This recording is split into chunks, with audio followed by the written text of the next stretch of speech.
இந்த வீடியோ வந்து நம்ம எதை பற்றி பகிர்ந்துக்கலாம் அப்படின்னா, மறைக்கப்பட்ட இந்தியா ராமகிருஷ்ணன் அவர்கள் எழுதியது. இதில் வந்து ரகசிய ரேடியோ அப்படின்ற ஒரு பகுதியில் உள்ளதான் வந்து நம்ம பகிர்ந்துக்க போகிறோம். ஆக்சுவலாக வந்து இப்போ நான் சொல்ல போகிறது வந்து ரொம்ப ரொம்ப முக்கியமான விஷயம், ரொம்ப முக்கியமான ஒரு வரலாறு. இப்போ இருக்க மீடியாவுக்கும் அப்போ இருந்த அந்த ஒரு மீடியாவுக்கும் எவ்வளோ டிஃப்ரெண்ட்டுன்றதை வந்து அழகாக இந்த வரலாறு வந்து சொல்லும். ஏன்னா ரேடியோவுமே வந்து ஒரு மீடியா தான், எல்லாத்தையுமே சொல்கிறதுக்கு. ஒரு 10-15 வருஷத்துக்கு முன்னாடி வந்து நமக்கு ரேடியோ தான் எல்லா இன்ஃபர்மேஷனையுமே சொல்லுச்சு. இப்போ தான் வந்து டிவி சேனல்ஸ், ஓடிடின்னு சொல்லிட்டு ஏகப்பட்ட மீடியாஸ் வந்து வந்துருச்சு. பட் அங்கே உள்ள ஒரு ரெண்டு ரேடியோ இருந்திருக்கு. அந்த இந்தியா வந்து அந்த வெள்ளையனே வெளியேறு இயக்கம் ஸ்டார்ட் பண்ணப்போ அந்த சுதந்திர போராட்ட காலகட்டத்தில் வந்து 1942 அந்த காலகட்டத்தில் வந்து 2 ரேடியோ வந்திருக்கு. ஒன்று வந்து காங்கிரஸ் ரேடியோ, ரெண்டாவது வந்து ஆசாத் ரேடியோ. இந்த 2 ரேடியோவுமே வந்து கொஞ்ச நாள் தான். அந்த ஆசாத் ரேடியோன்றது வந்து 2 வருஷம் செயல்பட்டுருக்கு. அந்த காங்கிரஸ் ரேடியோ அப்படின்றது வந்து வெறும் 88 நாள் மட்டும்தான் வந்து செயல்பட்டுருக்கு. அந்த 88 நாள் அந்த 2 வருஷமும் வந்து எவ்வளோ முக்கியமான இன்ஃபர்மேஷனை சொல்லியிருக்காங்க, அதுக்கு எவ்வளோ கஷ்டப்பட்டாக்கா அப்படின்றத வந்து இங்கே பதிவு பண்ணியிருக்காங்க. அந்த ஆசாத் மேத்தா அப்படின்றவங்க வந்து பிரிண்டர் அப்படின்ற ஒருத்தரோட உதவியில் வந்து அந்த ரேடியோ வந்து தயாரிக்கிறாங்க. நான் அவருக்கு தான் அந்த ரேடியோ தயாரிக்க தெரியும்னு. இந்த ஆசாத் மேத்தா அப்படின்றவங்க வந்து ஒரு பெண்மணி. அதுதான் ரொம்ப முக்கியம். ஒரு பெண்மணி, ஒரு நல்ல ஒரு வசதியான குடும்பத்தில் பிறந்தவங்க. அவங்க அப்பா வந்து நீதிபதி, இவங்களுமே வந்து சட்டப்படிப்பை வந்து படிச்சுட்டு இருந்திருக்காங்க. அதுதான் பிளான் இருந்திருக்கு. பட் அவங்களோட சின்ன வயசில் வந்து காந்திஜியை வந்து மீட் பண்ணியிருக்காங்க அந்த அகமதாபாத்தில். அதில் இன்ஸ்பயர் ஆகி அவரோட போராட்டங்கள் 2-3 இதில் கலந்துக்கிறாங்க. ஆனால் இவங்களும் வந்து படிப்பு தொடர்ந்துக்கிட்டே இருக்காங்க. ஒரு டயத்தில் வந்து என்ன ஆயிருக்கு, நம்மளும் இந்த இந்திய சுதந்திர போராட்டத்துக்காக நம்ம ஏதாச்சும் பண்ணோம், ஏன்னா நம்ம காந்திஜியை வந்து நமக்கு பிடிக்கும், அவரோட கொள்கைகள் பிடிக்கும் அப்படின்றதுக்காக இந்திய சுதந்திரத்துக்காக நம்ம ஏதாச்சும் ஒன்று பண்ணணும்னு சொல்லி சட்டப்படிப்பை விட்டுட்டு இந்த மாதிரி ஒன்று மக்களுக்கு வந்து இந்த வெள்ளையனே வெளியேறு இயக்கத்தில் வந்து என்னென்ன நடந்துக்கிட்டு இருக்குது, இங்கே காந்திஜி வந்து என்னென்ன சொல்லிக்கிட்டு இருக்காரு, யாரெல்லாம் இப்போ ஜெயிலுக்கு போயிருக்கா, என்னென்ன முடிவுகள் எடுக்கப்படுச்சு, மக்கள் எவ்வளோ தலைவர்கள் எவ்வளோ கஷ்டப்படுறாங்க, இங்கே எடுக்கப்பட்ட முடிவுகள் என்ன, நம்ம என்ன அடுத்தடுத்து பண்ண போகிறோம் அப்படின்றத வந்து நம்ம வந்து மக்களுக்கு சொல்லணும் அப்படின்றதுக்காக வந்து இந்த பிரிண்டர் அப்படின்ற ஒரு மூலியமாக ஒரு ஆசாத் மேத்தா அப்படின்ற ஒரு பெண்மணி, நான் சொன்ன அந்த பெண்மணி வந்து அவங்களோட தலைமையில் வந்து ஒரு 3 பேர் வச்சுட்டு ஒரு ரேடியோ உருவாக்குறாங்க. வெறும் 88 நாள், ஒரு நாளுமே வந்து ஒரு பிளேஸில் இருந்து அந்த ரேடியோ வந்து பேசப்பட்டிருக்கு. 43.44 அந்த ஒரு அலைவரிசையில் தான் வந்து அந்த ரேடியோ ஓடுமா. எங்கன்னு சொல்லி கண்டுபிடிக்க முடியாதான். பிரிட்டிஷ்காரங்க வந்து நமக்கு ஆப்போசிட்டாக வந்து நிறையா சொற்பொழிவுகள், நிறையா முடிவுகள் இந்த சுதந்திர போராட்டத்தை பற்றி எடுத்தது, எந்தெந்த தலைவர் கைது செய்யப்பட்டாங்க, அவங்கள என்னென்ன பேசினாங்க, எல்லாத்தையுமே வந்து ஒருத்தவங்க வந்து ஒளிபரப்பிக்கிட்டே இருக்காங்களே, அதை நம்ம கண்டுபிடிச்சி அதை நம்ம அழிச்சாதான் மக்கள் நம்ம மேலே கோவப்பட மாட்டாங்க, நம்மளை வந்து வெள்ளையனே வெளியேறுன்னு சொல்ல மாட்டாங்க, மக்கள் ஒன்று சேர மாட்டாங்கன்னு சொல்லிட்டு கண்டுபிடிக்கிறதுக்காக அவ்வளோ பாடுபட்டிருக்காங்க. நிறைய உளவாளிகளை வச்சுருக்காங்க, கண்டுபிடிக்க முடியல. ஒரு நாள் ஒரு இடத்துல வந்து அந்த ரேடியோ வந்து ஒளிபரப்பு பண்ணிக்கிட்டே இருந்திருக்காங்க. அந்த இடத்த கண்டுபிடிக்கிறதுக்காக நிறையா உளவாளிகள் வச்சு முடியலை. லாஸ்ட்டில் வந்து அந்த ரேடியோ கண்டுபிடிச்சவர் இருக்கார்ல, அந்த ரெடி பண்ணி கொடுத்த ஒரு பிரிண்டர், அவரை வந்து கண்டுபிடிச்சி அதனால் வந்து அந்த ஆசாத் மேத்தா அப்படின்றவங்க வந்து மாட்டிக்கிறாங்க. 88 நாள் மட்டும் அது வந்து ஒளிபரப்பு பண்ணியிருக்காங்க. அவ்வளோ இன்ஃபர்மேஷன் வந்து மக்களுக்கு வந்து ஷேர் பண்ணியிருக்காங்க. மக்கள் அதனால் வந்து நிறையா ஒன்று சேர்ந்துருக்காங்க இந்த வெள்ளையர்களுக்கு ஆப்போசிட்டாக. பட் ஆனால் மாட்டினவங்களை வச்சு ரொம்ப கொடுமைப்படுத்திருக்காங்க. உங்களை வந்து நான் படிக்க நிறையா காசு தரேன், வெளிநாட்டுக்கு போய் மேற்படி படிக்க வைக்கிறேன், நீ வந்து யாரெல்லாம் வந்து இந்த சுதந்திர போராட்ட தேவைகள்லாம் வந்து நீ காட்டி கொடுத்துரு, என்னென்ன பண்ணுறாங்கன்னு சொல்லி எனக்கு சொல்லுன்றதை சொல்லியிருக்காங்க. அந்த ஆசாத் மேத்தா பெண்மணி வந்து லாஸ்ட் வரையும் அதை பண்ணாமல் 4 வருஷம் வந்து ஜெயிலில் கஷ்டப்பட்டு மறுபடியும் வெளியில் வந்து இந்தியாவுக்காக வந்து நிறையா உழைச்சிருக்காங்க. 2-3 போராட்டத்தில் கலந்துருக்காங்க. அப்புறம் வந்து பரிசெல்லாம் வந்து அந்த பத்மபூஷன்லாம் வந்து அவங்களுக்கு கொடுத்துருக்காங்க. பட் ஆனால் காங்கிரஸ் ரிலேட்டடான உள்ளதில் வந்து இவங்களோட பங்கு வந்து இருக்குன்றதை வந்து எந்த சொற்பொழிவுகளுமே பார்க்க முடியல அப்படின்றதையுமே வந்து பதிவு பண்ணியிருக்காங்க. ஒரு ஆசாத் மேத்தா அப்படின்றவங்க வந்து இந்த ஒரு ரேடியோ வந்து இந்த ஒரு மீடியாவை எவ்வளோ அழகாக எவ்வளோ எஃபெக்டாக பயன்படுத்தினாங்க, அதை எப்படி ஆரம்பித்தாங்க, அதுக்கு எவ்வளோ கஷ்டப்பட்டாங்கன்றத வரலாறு தான் வந்து நம்ம இந்த வீடியோவில் பார்க்க போகிறோம். அதே மாதிரி வந்து இது வந்து காங்கிரஸ் ரேடியோ, இது வந்து ஆசாத் மேத்தா அவங்க தலைமை எடுத்துக்கிட்டாங்க. இன்னொன்று வந்து பிரபோ அப்படின்றவங்க வந்து, அதை நான் ஒன்னோட பேரை பார்த்துட்றேன். அதுக்கப்புறம் வந்து ஆசாத் இந்தியா ரேடியோ அப்படின்னு ஒன்று வந்திருக்கு. அது வந்து 2 வருஷம் இருந்திருக்கு. அதை உருவாக்கினவர் வந்து பிரபு அப்படின்னு சொல்லி பிரபு அப்படின்ற ஒருத்தர். அவர் வந்து 2 வருஷமாக அதை வந்து ஒளிபரப்பு பண்ணிக்கிட்டே இருந்திருக்காரு. இந்த நேதாஜியோட சொற்பொழிவுகள் அதெல்லாம் வந்து ஒளிபரப்பு பண்ணிக்கிட்டே இருக்கார். அதுவுமே வந்து சுதந்திர போராட்டத்தில் வந்து நிறைய இன்ஃபர்மேஷன் வந்து கொடுத்துருக்கு. இதுவும் வந்து வங்காள மொழியில் வந்து அதை ஒளிபரப்பு பண்ணிக்கிட்டு இருந்திருக்காரு அவர். அதாவது அந்த டயத்தில் பெரிய பிரச்சனை, ஒரு குண்டுகள்லாம் போட்ட பெரிய பிரச்சனையான டயத்தில் கூட அவர் வந்து அதெல்லாம் பொருட்படுத்தாமல் வந்து அதை ஒளிபரப்பு அந்த இன்ஃபர்மேஷன் வந்து சொல்லிட்டு போயிருக்காரு. 2 வருஷம் தொடர்ந்து அதை பண்ணிக்கிட்டு இருந்திருக்காங்க. ஸோ அந்த ரேடியோவுமே வந்து இந்த இந்தியாவில் வந்து நிறையா புரட்சிகளை வந்து உண்டு பண்ணியிருக்கு. ஸோ இந்த மாதிரி இந்தியாவில் இந்த 2 ரேடியோ அவ்வளோ பெரிய புரட்சிகளையுமே உண்டு பண்ணியிருக்கு. அதுதான் இந்த வரலாறில் பார்க்க போகிறோம். ஸோ அப்படிப்பட்ட மீடியா இந்த இந்தியாவில் வந்து இப்போ உள்ள மீடியா வந்து எப்படி இருக்குது அப்படின்றதையும் வந்து லாஸ்ட் எஸ்ரா அவர்கள் வந்து பதிவு பண்ணியிருக்காங்க. இது முக்கியமாக ரொம்ப ரொம்ப ரொம்ப ரொம்ப படிக்க வேண்டிய வரலாறு இது. அந்த ஆசாத் மேத்தா அவங்கள பற்றி அவங்க என்னென்னலாம் இதை பண்ணியிருக்காங்க அப்படின்றத பார்க்கும் போது அவ்வளோ இதாக இருக்குது. நான் எல்லாத்தையுமே முடிஞ்சளவு நான் வாசிக்கிறேன். ஃபுல்லாக வாசிக்க முடியாது, ஏன்னா நீங்கள் படிங்க, உங்களுக்கும் அந்த சுவாரஸ்யம் இருக்கணும். இன்னொன்று வந்து வெள்ளையனே வெளியேறு இயக்கம், அதை பற்றியுமே இங்கே நிறையா பேசியிருக்காங்க. அதை நான் கடந்து போயிட்டு அந்த ரேடியோ எப்படி உருவாச்சு, அது எப்படி பண்ணாங்க, அப்படி கஷ்டப்பட்டாங்க அப்படின்றத மட்டும் தான் நான் வாசிக்கலான் இருக்கேன். அப்போ அதை கூட உங்களுக்கு வந்து கேட்க இன்ட்ரெஸ்ட் இல்லைன்னா நீங்கள் தாராளமாக போய் வாசிங்க, இன்னும் கொஞ்சமே உங்களுக்கு வந்து புரியும். அதனால தான் நான் முன்னாடியே முன்னுரையாக இந்த வீடியோவில் இது தான் பார்க்க போகிறோம் அப்படின்றத வந்து நான் சொல்லிட்டேன். இந்த வீடியோவில் வந்து நம்ம எதை பற்றி பகிர்ந்துக்கலாம் அப்படின்னா, மறைக்கப்பட்ட வரலாறு, எஸ் ராமகிருஷ்ணன் அவர்கள் வந்து எழுதியது. ஸோ இந்த புத்தகத்தை பற்றி நம்ம இதுக்கு முன்னாடியே வந்து ஒரு 2-3 வீடியோ வந்து நம்ம போட்டுக்கிட்டு தான் இருக்கோம். பட் இந்த இது வந்து ரொம்ப முக்கியமான ஒரு பகுதி தான் ரகசிய ரேடியோ. அந்த ரேடியோ பேர் வந்து காங்கிரஸ் ரேடியோ ஒன்று, 2வது ரேடியோ நேம் வந்து ஆசாத் ரேடியோ. இந்த 2 ரேடியோவுமே வந்து இந்த மாதிரி ஒரு வேலையை வந்து பண்ணிக்கிட்டு இருந்திருக்காங்க அந்த சுதந்திர காலகட்ட டைமில். ரகசிய ரேடியோ இந்திய சுதந்திர போராட்டத்துக்கு துணையாக நின்ற எத்தனையோ மனிதர்கள், இயக்கங்கள், நிகழ்ச்சிகள் இன்றும் வரலாற்றின் இருண்ட பகுதிக்குள் புதையுண்டு இருக்கின்றன. அதில் ஒன்றுதான் காங்கிரஸ் ரேடியோ எனப்படும் ரகசிய ரேடியோ ஒலிபரப்பு. கடுமையான தணிக்கைகளும் அடக்குமுறைகளும் இருந்த பிரிட்டிஷ் இந்தியாவில் சுதந்திர எழுச்சியை மக்களுக்கு ஊட்டுவதற்காக உருவாக்கப்பட்ட ரகசிய ஒலிபரப்பு நிலையமே காங்கிரஸ் ரேடியோ. 1942ஆம் ஆண்டு வெள்ளையனே வெளியேறு இயக்கம் தொடங்கப்பட்ட போது காந்தி உள்ளிட்ட அத்தனை முக்கிய தலைவர்களும் கைது செய்யப்பட்ட நிலையில் மக்களுக்கு உண்மை செய்திகளை தெரிவிக்க இந்த ரேடியோ நிலையம் அமைக்கப்பட்டது. இந்த ரேடியோ ஒலிபரப்பை உருவாக்கியவர் உஷா மேத்தா. மும்பையைச் சேர்ந்த இவர் பிரிட்டிஷ் அடக்குமுறைக்கு எதிராக ஏதாவது செய்தாக வேண்டும் என்று ஹாம் ரேடியோ எனப்படும் தனிநபர் ஒலிபரப்பு கருவியை வாங்கி இந்த ரகசிய ஒலிபரப்பு சேவையை நடத்தினார்.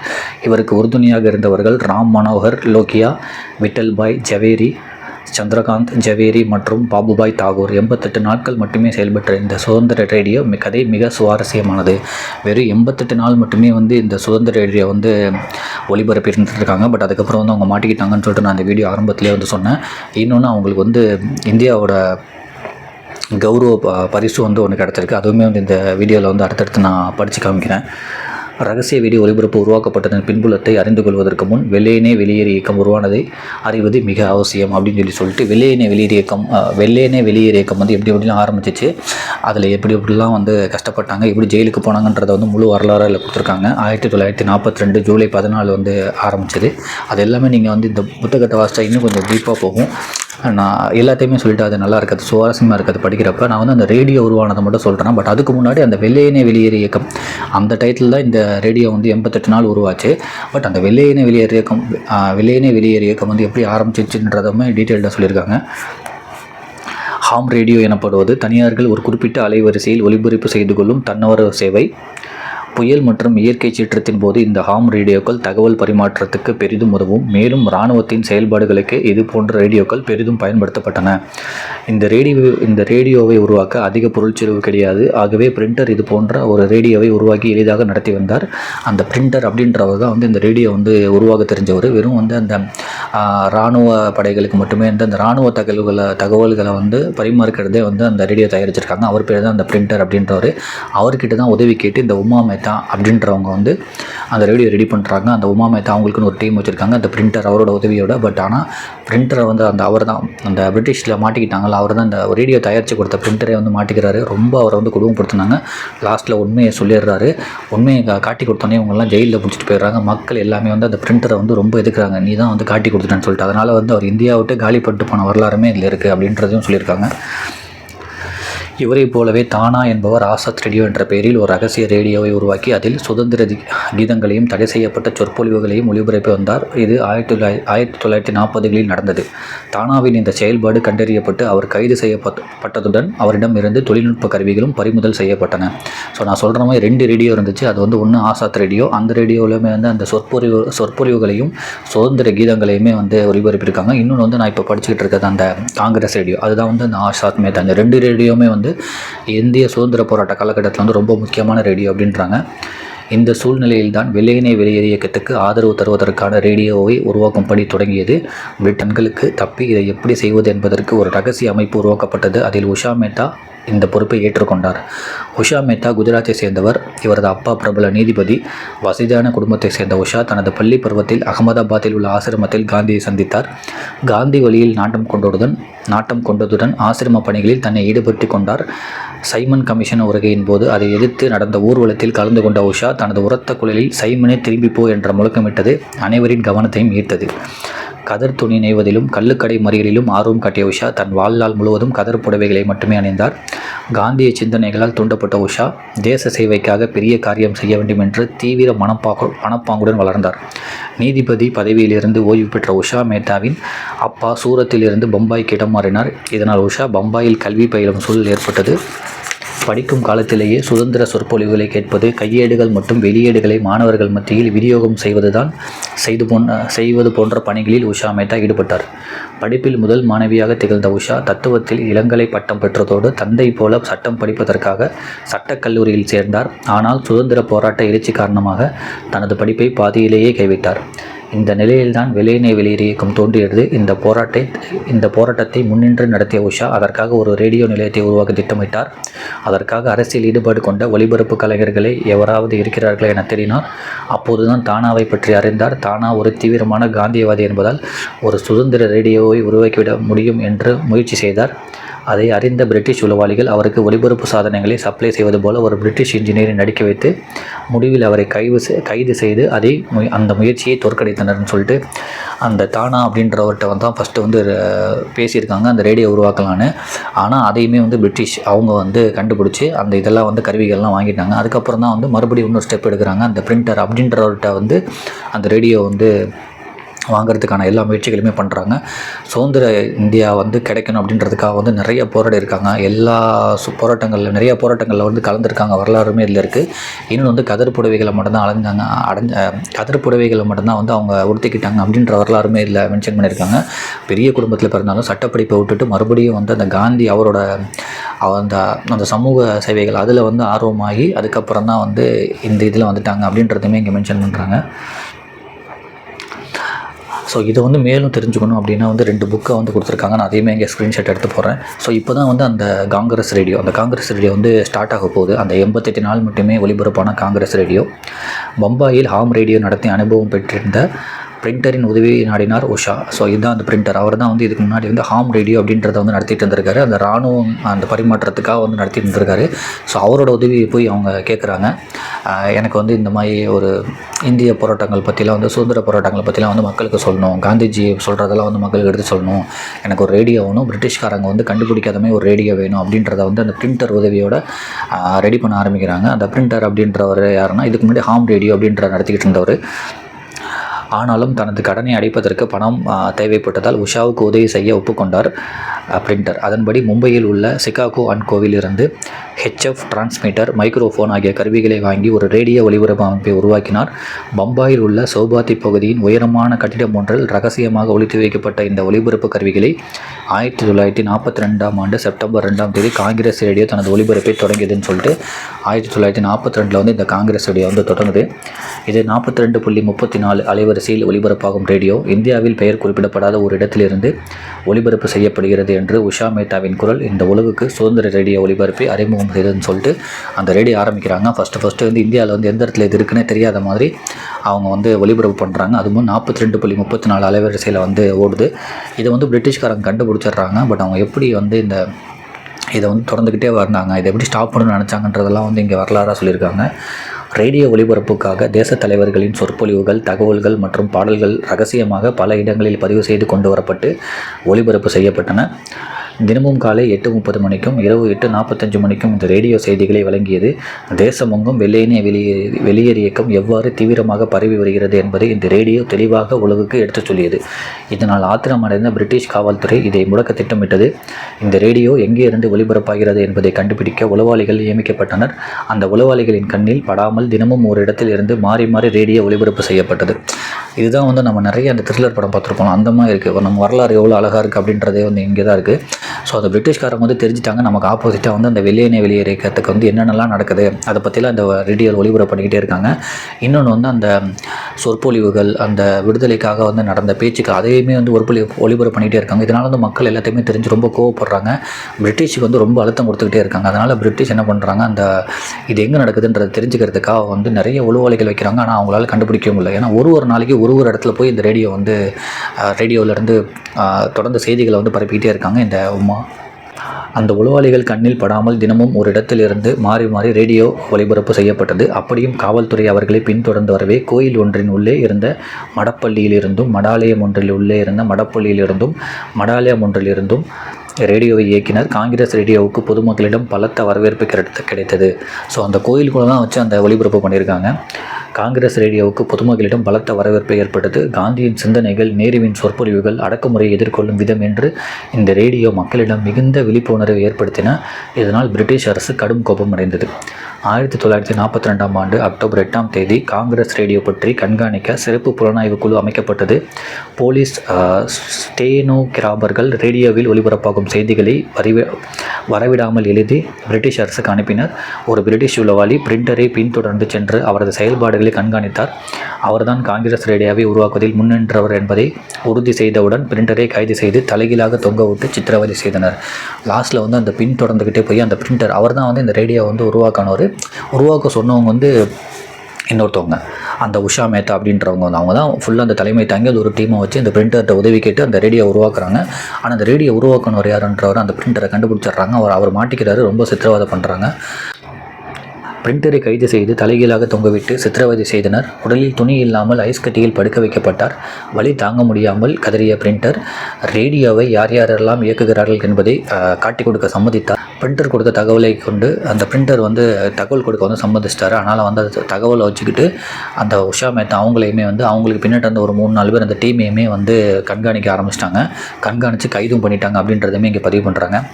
சரியான நேரத்தில் அவர்களை வளைக்க பிரிட்டிஷ் போலீஸ் காத்திருந்தது. உள்ள ரத்தன் மஹால், அஜித் வில்லா, லாவ்பர்னம் ரோடு, லட்சுமி பவன், பருக்வாடி கட்டடம், கிர்காம் ரோடு, மகாலட்சுமி கோயில், பாரடைஸ் பங்களா என்று காங்கிரஸ் ரேடியோ தினமும் ஒரு இடமாக மாறிக்கொண்டே இருந்தது. பிரிட்டிஷ் உளவுத்துறை பின்தொடர்வதை அறிந்த உஷா மேத்தா ஒருவேளை தான் கைது செய்யப்பட்டால் தனக்கு பிறகு இந்த பொறுப்பை ராம் மனோகர் லோகியா மற்றும் விதால்தாஸ் மாதவ்ஜி காகர் ஆகியோர் ஏற்றுக்கொள்ள வேண்டும் என்று கூறினார். ரேடியோ எங்கிருந்து செயல்படுகிறது என்பதை குறித்த பிரிண்டரின் நம்பகமான தகவலை பெற்றுக்கொண்ட பிரிட்டிஷ் போலீஸ் உஷா மேத்தா மற்றும் அவரது கூட்டாளிகளை சுற்றி வளைத்து கைது செய்தது. உஷா மேத்தா அதற்கெல்லாம் பயப்படவில்லை. 6 மாதங்கள் சிறையில் அடைக்கப்பட்டு விசாரணை என்ற பெயரில் சகல அவமரியாதைகளையும் தண்டனைகளையும் ஏற்றுக்கொண்டார் உஷா. ஆனாலும் அவர் தனது கூட்டாளிகளை காட்டுக் கொடுக்கவில்லை. சிறப்பு நீதிமன்ற விசாரணையின் போது வழக்கறிஞர்கள் கேட்ட எந்த கேள்விக்கும் உஷா பதில் சொல்லவில்லை. அவர் தெரிந்தே குற்றம் செய்தார் என்று கருதிய நீதிபதி அவருக்கு 4 ஆண்டுகள் கடுங்காவல் தண்டனை விதித்தார். உஷாவோடு கைது செய்யப்பட்டவர்கள் ஓராண்டு தண்டனை பெற்றனர். ரேடியோவை இயக்கியவர்களை காட்டிக் கொடுக்க உதவியதற்காக நாரிமன் பிரிண்டர் விடுவிக்கப்பட்டார். சுதந்திர போராட்ட வீரர்களை காட்டிக் கொடுத்த துரோகி என்று அவரை பார்சிகளை கடுமையாக விமர்சனம் செய்தனர். அவர் வந்து வழி தாங்க முடியாமல் ரொம்ப கஷ்டப்பட்டு வேறு வழியே இல்லாமல் பிரிட்டிஷ் போலீஸ்ட்டை வந்து காட்டி கொடுத்துட்டாரு. இந்த உஷா மேத்தா அவங்க டீம் தான் வந்து இதை இயக்குறாங்க அப்படின்னு சொல்லிட்டு அதனால் உஷா மேத்தா அவங்க கூட்டாளிகள்லாம் வந்து நிறைய தண்டனை அனுபவிக்கிறாங்க. உஷா மேத்தா அவங்களுக்கு வந்து 4 வருஷமும் அதுக்கப்புறம் உள்ள கூட்டாளிகளுக்கு வந்து ஒரு வருஷமும் கொடுக்குறாங்க. பட் ஆனால் வந்து நீ காட்டி கொடுத்துட்ட, நீ வந்து சுதந்திர போராட்ட தியாகிகளை வந்து நீ காட்டி கொடுத்துட்ட அப்படின்றதுக்காக வந்து இவங்க அந்த பிரிண்டர் அந்த ரேடியோ தயாரித்து கொடுத்து மாட்டிக்கிட்டாரில் அவரை வந்து வச்சு செய்கிறாங்க. அந்த எல்லாமே அதனாலே வந்து அந்த பிரிண்டர் அவர் தான் வந்து இதை காட்டி கொடுத்தவர். அதனால் வந்து அவர் எல்லா மக்களுமே வந்து ரொம்ப அவரை திட்டுறாங்க, நீ தான் வந்து சுதந்திர போராட்ட தியாகிகளை வந்து காட்டி கொடுத்துட்டேன்னு சொல்லிட்டு. அதனால் அவர் இந்தியா விட்டே போன வரலாறுமே இங்கே சொல்கிறாங்க. மும்பையிலிருந்து தனது குடும்பத்தை அழைத்து கொண்டு தலைமறைவான பிரிண்டர் இந்தியா சுதந்திரம் அடைந்த பிறகும் எங்கே இருக்கிறார் என்று கண்டுபிடிக்க முடியவில்லை. எரவடா சிறையில் அடைக்கப்பட்ட உஷா மேத்தா மிகவும் கடுமையாக நடத்தப்பட்டார். அவருக்கு மருத்துவ வசதிகள் மறுக்கப்பட்டன. இதனால் மெலிந்து நோயாளி ஆனார். உயிர்காக்கும் சிகிச்சை வேண்டி அவர் விண்ணப்பிக்கவே பம்பாய் ஜே மருத்துவமனைக்கு அனுப்பி வைக்கப்பட்டார். மருத்துவமனையிலும் 4 காவலர்கள் அவரை இரவு பகலாக காவல் காத்தனர். உடல்நலம் தேறியதும் மீண்டும் எரவாடா சிறைக்கு கொண்டு வரப்பட்டார். தனிமை சிறையில் அடைக்கப்பட்ட அவரிடம் காங்கிரஸ் தலைவர்களை காட்டிக் கொடுத்தால் வெளிநாட்டுக்கு அனுப்பி மேற்படிப்பு படிக்க உதவி செய்வதாக பிரிட்டிஷ் அதிகாரிகள் கூறினர். ஆனால் உஷா மறுத்துவிட்டார். ஸோ உஷா மேத்தா அவங்கள்ட்டமே கேட்குறாங்க, நீ வந்து இந்த சுதந்திர போராட்ட இவங்கெல்லாம் வந்து காட்டி கொடுத்துட்டேன்னா வந்து உன்னை வந்து நான் பணம் செலவழித்து மேற்படிப்பு படிக்க வைக்கிறேன் வெளிநாட்டுக்கு அனுப்பி அப்படின்றாங்க. ஆனால் லாஸ்ட் வரையும் அவங்க வந்து இந்தியாவுக்காவையும் இந்தியா சுதந்திரத்துக்காகவும் அந்த காந்திஜி வழியிலேயுமே இருந்தனால எதையுமே காட்டி கொடுக்காமல் வந்து எல்லா கஷ்டங்களையுமே அனுபவிச்சுட்டு இருக்காங்க. இந்த வரலாறு படிக்கும்போது எனக்கே ரொம்ப எமோஷனாக இருக்குது. அந்த உஷா மேத்தா அப்படின்றவங்க வந்து எவ்வளோ ஒரு தைரியமாக இருந்திருக்காங்க. அதுவும் அந்த காலகட்டத்தில் வந்து ஒரு பொண்ணு எவ்வளோ கொடுமை அனுபவிச்சிருப்பாங்க, ஆனால் எவ்வளோ ஒரு ஸ்ட்ராங்காக இருந்திருக்காங்க அப்படின்றத வந்து அவ்வளோ இதாக இங்கே போட்டிருக்காங்க.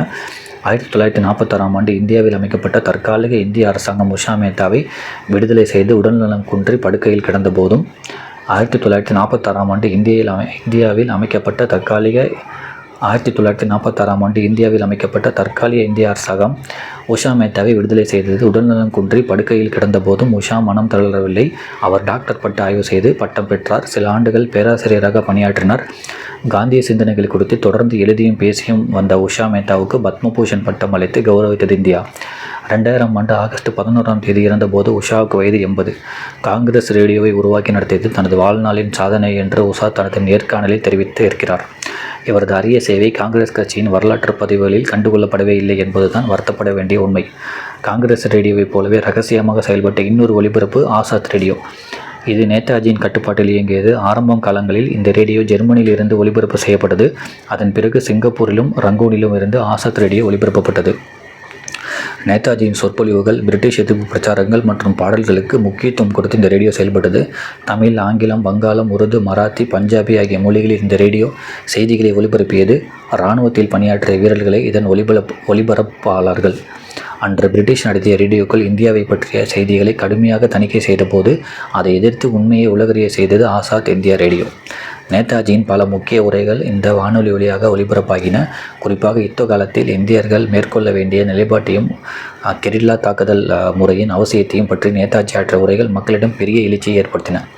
ஆசாத் ரேடியோ ஒலிபரப்பை மக்கள் கேட்காவிடில்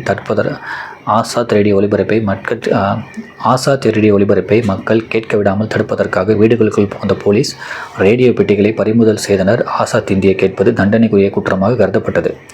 ஜப்பானிய இராணுவம் டோக்கியோவில் குண்டுமழை பொழிந்தபோது 22 வயதான ஹரிபிரபா என்ற இளம்பெண் அந்த யுத்த பூமியை கடந்து சென்று இந்திய தேசிய இராணுவத்துக்கான ரகசிய ரேடியோ ஸ்டேஷனை அடைந்து வங்காளத்தில் செய்தியை ஒலிபரப்பினார்.